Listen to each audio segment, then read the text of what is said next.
not like us. They not like us. They not like us. They not like us.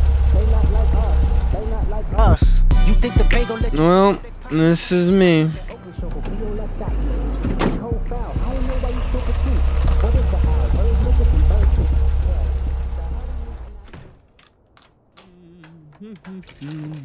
La da da dee, la da da doo, la da da da. Ah man, Dave must have left the TV on. Oh damn, is that this blue spray? You know, as a wise leader once said to me, villains are great. They can really make or break a piece of content. And sometimes you root for them more than you do the hero. Either that's just because they're dumb fun, or they're kind of relatable.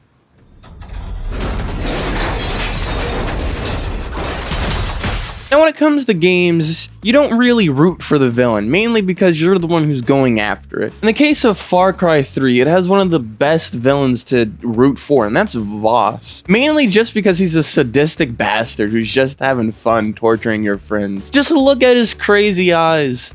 I'd let him stab me. That didn't come out right.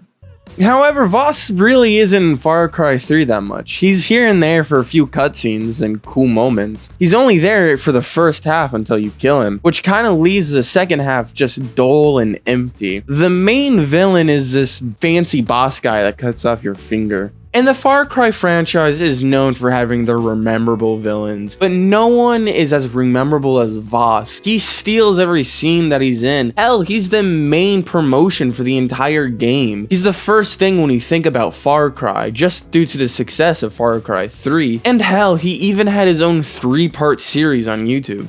And since Voss was just so popular, they're trying to milk him now in Far Cry 6 by bringing him back to life, which I can't tell if it's a good thing or not, because on one hand, I love Voss, he's such a fun character. On the second hand, you're ruining his ending, right? Because he got stabbed. He's dead. There's no questioning it.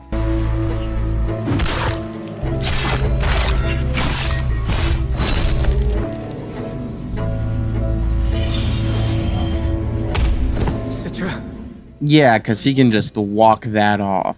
I do watch shows more than I play games, so this section's going to be a bit more full. The best villain in TV history is probably going to be the Trinity Killer. He is one of the most intimidating killers out there. The guy that kills in 3. First, he slits a woman's leg in the bathtub, then makes someone else jump off a building, and then he beats a man with a hammer, and I guess on occasions buries little boys under cement. He is an absolute monster machine. He's also a little bit crazy. He's like one of the first killers to actually affect the main character. He's a killer who got away for like 30 years before anyone even realized that he was killing people. He also has like a very scary iron grip around his family, which makes him even more scary. It leaves Dexter in like a rabbit hole of like, how do I play my cards right so I don't die, right? And it also forces Dexter to evolve more human. Well, since the Trinity Killer kills his wife, it really makes him think differently because he starts feeling all these emotions and it starts pushing him to be better. I've never really rooted for him. Right? I never wanted the Trinity Killer to win, right? I've always wanted Dexter to win, especially after what he did to Dexter's wife. He's still really fun to watch because it puts all this stress and pressure onto Dexter, which in turns makes the audience feel anxious and stressed, which is really fun.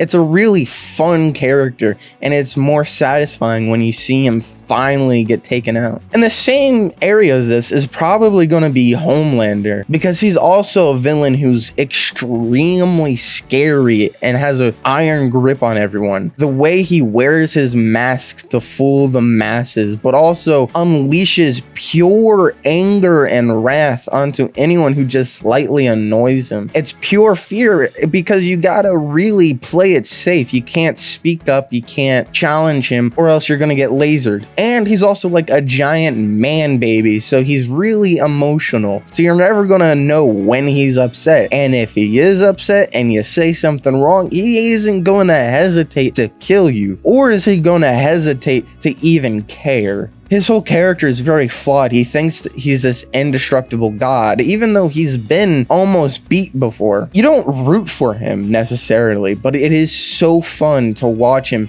as he tries to take over the world. And as the same as Trinity Killer, it's gonna feel so good when he's being beaten by the good guys. Hey, if you're gonna be talking about villains, then you should only mention one of the best in movie history. Oh, hi Dave. Who's that? You know, Andrew from Chronicles, aka the best found footage movie known to ever be created. Just think about it. This movie is so underlooked, right? No one even cares about this movie anymore. For some reason, I don't understand it. Because the movie was so creative for its time, a found footage movie, but everyone has telekinesis. This was the most realist superhero movie we had before anything else came out.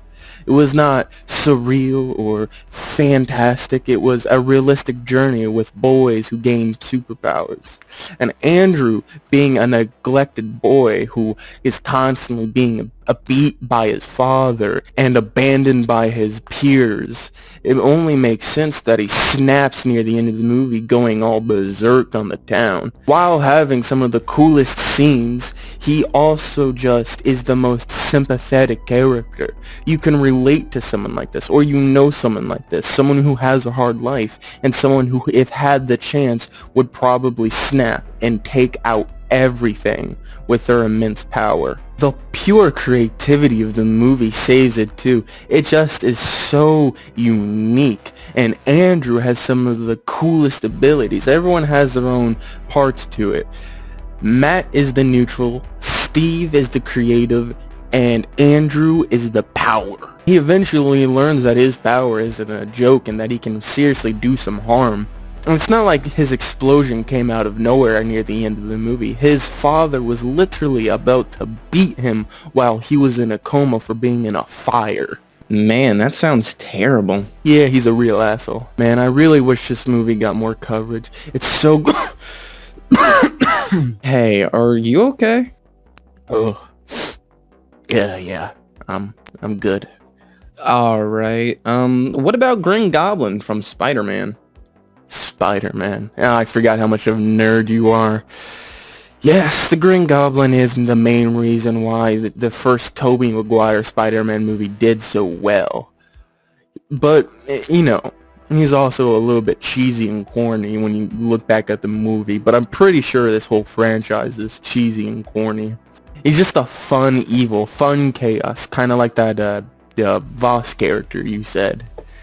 And it's not even like he has like that much of a terrible backstory. He just kind of takes a serum that makes him go evil, right? That's all you needed back in the day. So less sympathy, but more you have fun with the character because he feels like another protagonist, because the movie does have his focus a lot of the times. Also just how scary it would be to have that voice in your head. Man. I miss when movies were like this, simple and...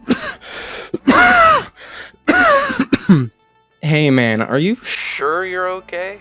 You don't really look too hot. Oh.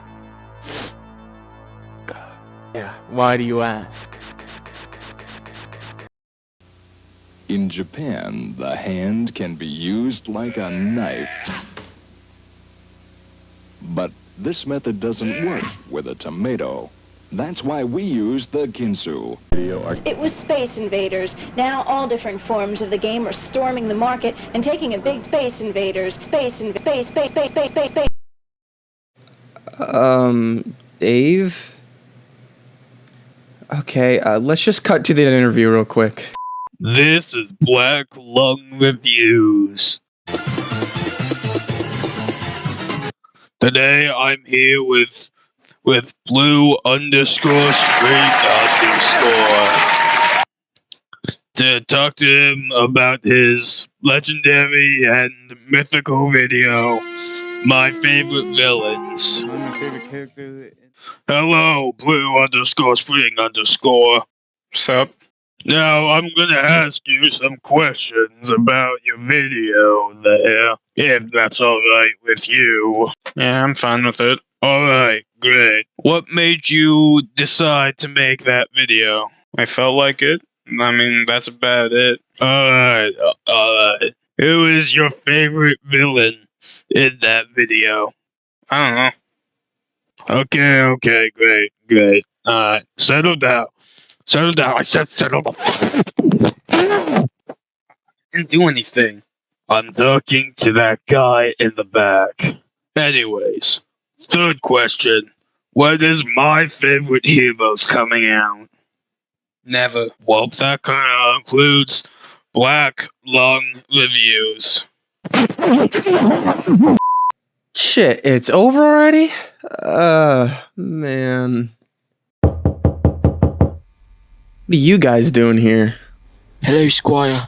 I'm asking for permission to enter your domain at this hour. Yeah, we realize we don't actually have a home. Why does your voice sound so different? I went outside. Maybe you should try it sometime.